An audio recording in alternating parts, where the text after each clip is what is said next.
SACIDS is an acronym for the Southern African Center for Infectious Disease Surveillance.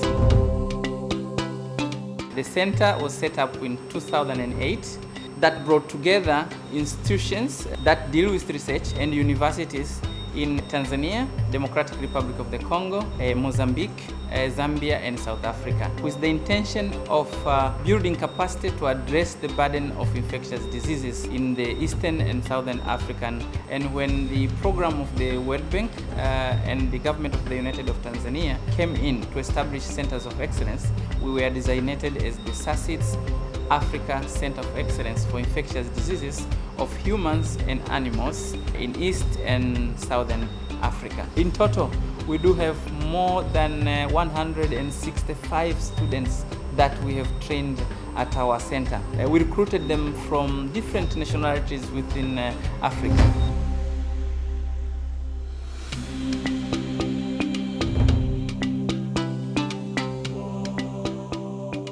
We have also developed systems to conduct surveillance of infectious diseases. We have a tool that we have developed, it's called Afya Data. We have two sides of Afya Data, mobile application and the web-based.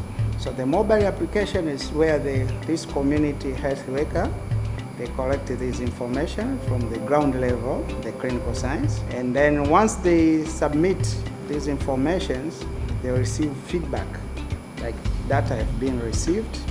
And if there is any healthy tips they are supposed to do regarding those information which has been submitted, they receive. But at the same time, the system will start sending alerts to the officials who are nearby.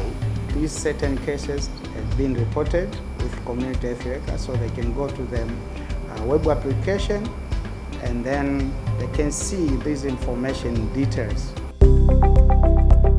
Our mobile genomic lab, if you look at the architecture and engineering of the lab, we have self-generating electricity from the car, which power the freezer and our equipment. We have like a bento wrap, which is used for amplification of the pathogens in nucleic acids. Also, after amplification, we do deep sequencing using next generation sequence, the nanopore mini iron.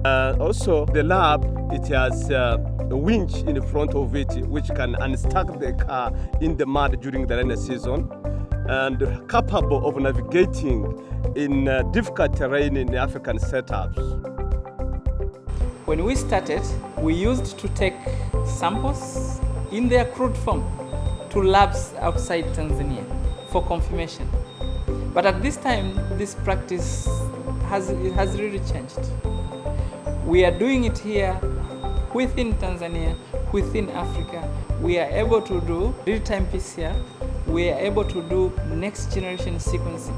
And not only next-generation sequencing, we are doing next-generation sequencing using different platforms. We are having the Oxford nanopore sequencers. We are having the Illumina platform. We are having the Ion Torrent platform. And the capability that we have to deal with the identification of pathogens using this set of tools within the students and candidates that we have trained. If I compare from when we started and now, I'm very pleased that we have really developed systems and infrastructure in place and built that capacity to be able to address infectious diseases in the settings of Africa.